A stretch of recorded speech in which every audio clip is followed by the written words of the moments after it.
అండి, మళ్ళీ వచ్చేసింది మీ చందమామ ఇంకొక చందమామ కథ చెప్పడానికి.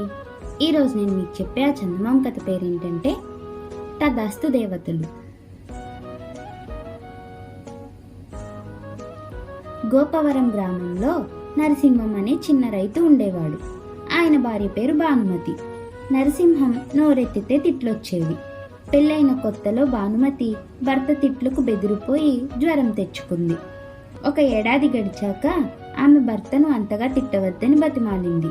నరసింహం కల్లెర్ర చేసి, నీ నోరు పడా, మళ్ళీ మరోసారి ఇలా అడిగావో ఒళ్ళు హూనం చేస్తాను అన్నాడు.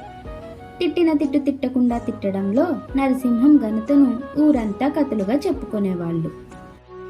ఒక సంవత్సరం నవరాత్రి ఉత్సవాలలో ఊరి మధ్య గల దుర్గగుడి ముందు హరికథా కాలక్షేపం ఏర్పాటు చేశారు.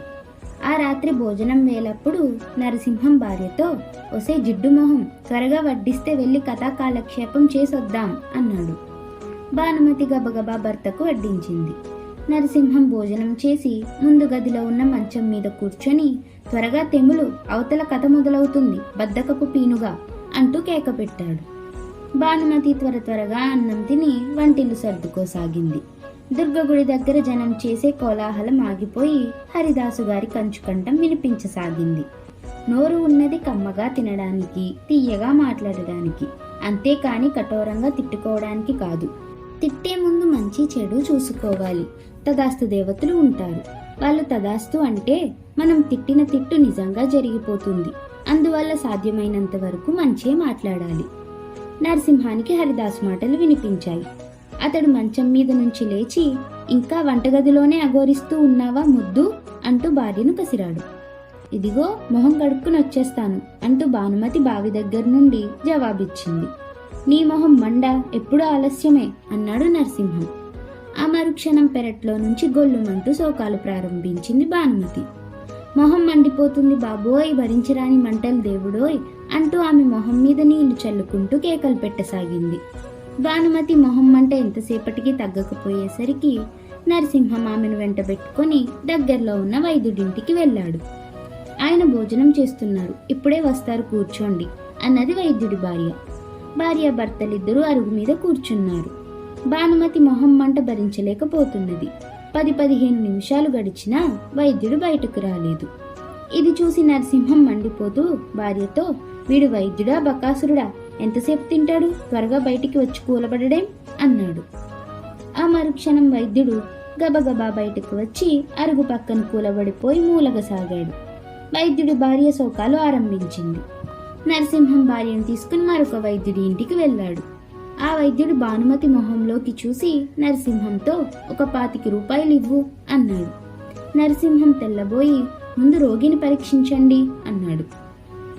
వైద్యుడు మౌనంగా అక్కడ గోడకు వేలాడుతున్న ఒక చెక్క బల్లకేసి వేలు చూపి అవతలి ఏదో ముఖ్యమైన పని ఉన్నవాడిలా తిన్నగా ఇంట్లోకి వెళ్ళిపోయాడు. ఆ చెక్క బల్ల మీద ఇలా రాసి ఉంది, రోగిని చూస్తే 25 రూపాయలు, పరీక్ష చేస్తే 50, చికిత్సకు 100. నరసింహం జేబులోంచి 25 రూపాయలు బయటికి తీస్తూ, వీడమ్మా కడుపు కాల, వైద్యాన్ని వ్యాపారం చేశాడు అంటూ కోపంతో పళ్ళు కొరుక్కున్నాడు. అంతలో వైద్యుడు వచ్చి 25 రూపాయలు తీసుకుని భానుమతిని పరీక్షించబోతుండగా లోపల నుంచి ఆయన తల్లి, ఒరే బాబు త్వరగా రా, నా కడుపు పెనంలా కాలిపోతున్నది అంటూ కేక పెట్టింది. ఆ కేక వింటూనే వైద్యుడు లోపలికి పరిగెత్తాడు. నరసింహం ఒక పావుగంట చూసి భార్యతో, వీడు వైద్యుడో వ్యాపారో తెలియడం లేదు, మరొక చోటకు వెళ్దాం పదా అంటూ జేబులో మిగిలిన 40 రూపాయలను బయటకు తీసి చూసుకొని అక్కడి నుంచి బయలుదేరాడు. నరసింహానికి అతడి స్నేహితుడు శేషాచలం ఎదురుపడ్డాడు. వైద్యానికి మరికొంత డబ్బు అవసరమవుతుందేమో అనుకుంటూ నరసింహం స్నేహితుణ్ణి ఆపి, నీ దగ్గరేమన్నా డబ్బుంటే ఇవ్వు, తెల్లవారగానే తెచ్చి ఇస్తాను అన్నాడు. శేషాచలం బాధపడుతున్న వాడిలా ముఖం పెట్టి, చాలా అవసరమై అడిగి ఉంటావు, కానీ సమయానికి నా దగ్గర దమ్మిడీ లేదు అని ముందుకు సాగిపోయాడు. డబ్బు ఉండి మనకు లేదంటున్నాడు దొంగ వెధవ అన్నాడు నరసింహం భార్యతో.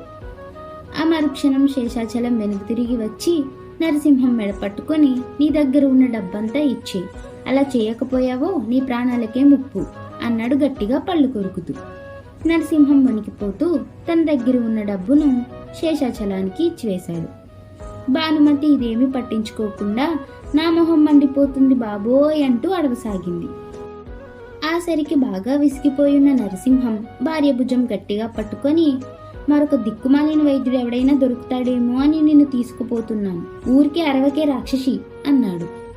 ఆ వెంటనే భానుమతి రాక్షసిగా మారిపోయింది. నరసింహం కెవ్వుమంటూ అరిచి పరిగెత్తసాగాడు. రాక్షసి రూపంలో ఉన్న భానుమతి అతడి వెంటబడి తరుమసాగింది. ఆ విధంగా వాళ్ళు ఊరు దాటి ఒక మామిడి తోటలోంచి పరిగెత్తుతుండగా నరసింహం వెనుతిరిగి చూశాడు. అతడికి భార్య కనిపించలేదు. ఇద్దరు దేవతలు అతడి కేసి వస్తూ కంటపడ్డారు.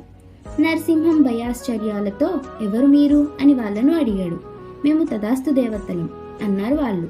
ఇంతవరకు తను తిట్టిన తిట్లన్నీ ఒక్కటి తప్పకుండా నిజం కావడానికి కారణమేమిటో నరసింహానికి ఇప్పటికి అర్థమైపోయింది.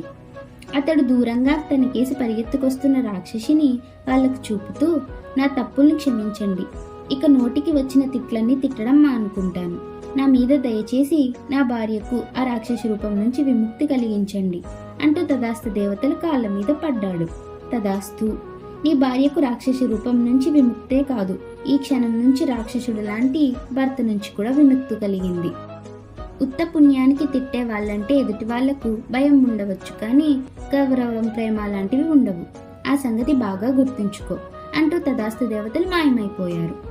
రాక్షసి రూపం పోయిన భానుమతి భర్త దగ్గరికి వచ్చి, మీరెందుకు అలా దిక్కులు చూస్తూ వణికిపోతున్నారు, మనం ఊరు విడిచి ఇంత దూరంలో ఉన్న మామిడి తోటలోకి ఈ అర్ధరాత్రి వేళ ఎందుకు వచ్చాము అని అడిగింది ఆశ్చర్యపోతూ.